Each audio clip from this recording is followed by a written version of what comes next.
mana bolalarni nimasida tarbiyasiga keladigan bo'lsak,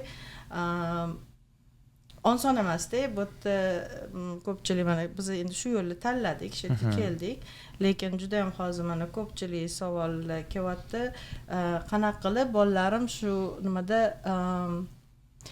amerikanchalashib ketmasin. Shunaqa.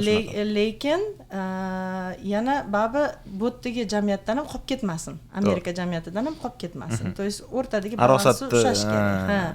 Qolib ketmasin. U narsani endi birinchidan o'zimiz tanladikmi?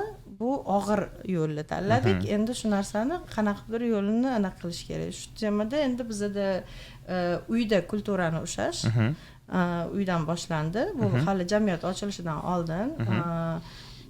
Ayniqsa mana Ohioda endi aytdim, amerikanskiy anaqa bo'lgan, butun atrof muhit amerikanskiy amerikancha nimalar bo'lgan. Xullas ta'sir boshqacharoq bo'lgan. Kattamiz 4 yoshligida biz Virjiniyaga ko'chib keldik.